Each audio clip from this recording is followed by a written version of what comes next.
إِلَّا الَّذِينَ آمَنُوا، وہ خسارے سے بچنے والے جو مومن کامل ہو جاتے ہیں۔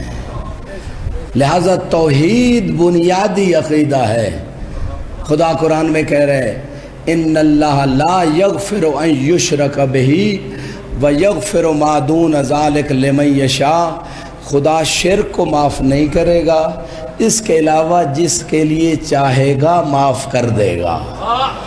توحید فی ذات، خدا کو ذات میں وحدہ لا شریک ماننا، خدا کو صفات میں وحدہ لا شریک ماننا، خدا کو اس کے افعال میں وحدہ لا شریک ماننا، خدا کو شریعت بنانے میں وحدہ لا شریک ماننا، اللہ کو اس کی اطاعت میں وحدہ لا شریک ماننا، یہ ساری توحید کی قسمیں ہیں۔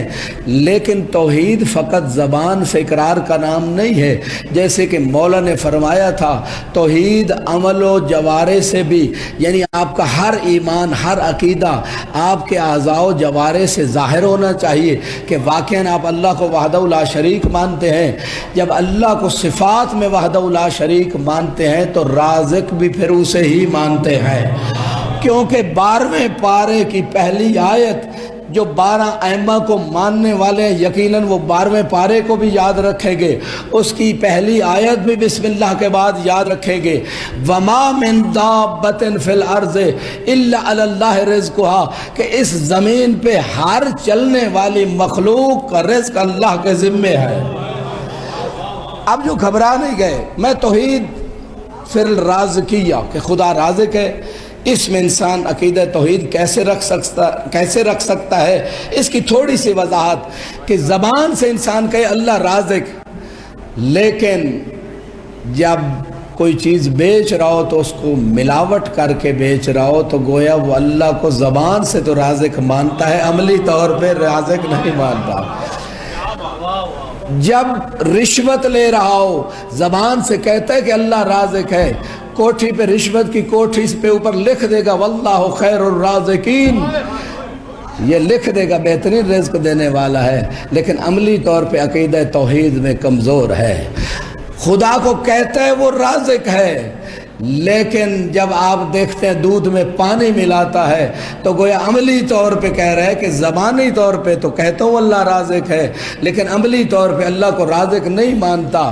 آپ ہر فیلڈ میں جا کے دیکھ لیں، کرپشن ہی کرپشن ہے، بس ایک ہی فکر ہے، اور آخری زمانے کی علامتوں میں سے ہے کہ رزق حلال کم ہو جائے گا، اور حالانکہ روایت میں ہے کہ جو ایک لقمہ حرام کا کھا لیتا ہے اس کی 40 دن تک نماز ہی قبول نہیں ہوتی، اور رزق حرام کا اثر 7 نسلوں میں جاتا ہے۔ رزق حرام سے بیوی اور بچے نافرما بردار ہو جاتے ہیں۔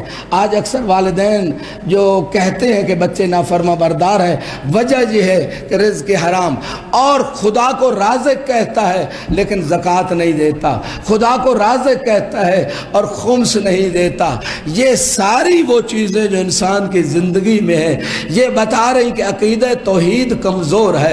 لہٰذا جو انسان چاہتا ہے کہ اس کا عقیدہ توحید مضبوط ہو تو پھر اسے چاہیے کہ ہر لحظہ ہر مرحلے میں خصوصاً رزق کے مسئلے میں اللہ پہ توکل کرے، لوگوں پہ توکل نہ کرے۔ باقی ایک چیز رہ گئی کہ رازق تو اللہ ہے، رزق کی تقسیم کون کرتا ہے؟ سلامت رہے، سلامت رہے، سلامت رہے۔ جنہوں نے نہیں بھی ہاتھ اٹھائے، جن کی زبانیں نہیں بھی بولی، میں انہیں بھی خاموش نہیں رہنے دوں گا۔ 30ویں پارے میں ہے والمدبرات امرا، اللہ نے کائنات کا نظام چلانے کے لیے فرشتوں کی ڈیوٹیاں لگا رکھی ہیں۔ کوئی فرشتہ ہوا چلاتا ہے، کوئی بارش برساتا ہے، کوئی تصویریں بناتا ہے، کوئی روح قبض کرتا ہے، کوئی رزق تقسیم کرتا ہے۔ یہ فرشتوں کی ڈیوٹیاں ضرور ہیں، لیکن لیلۃ القدر منانے والوں، لیلۃ القدر میں سورہ قدر میں اللہ نے ایک اور بھی فیصلہ دیا ہے، تنزل الملائکۃ والروح فیہا باذن ربہم من کل امر سلام۔ اللہ نے ملائکہ کو حکم دیا ہے کہ ہر امر کو، یعنی کسی کا رزق بڑھنا ہے تو فرشتوں کے ذریعے سے، کسی کو اولاد ملے گی، کسی کی زندگی بڑھنی ہے، کسی کی روح قبض ہونی ہے، یہ سارے امر ہیں، لیکن تمام کروڑوں فرشتے اس وقت تک امر کو نافذ نہیں کر سکتے جب تک اول الامر کی مہر نہ لگ جائے۔ سلامت رہے، سلامت رہے، سلامت رہے،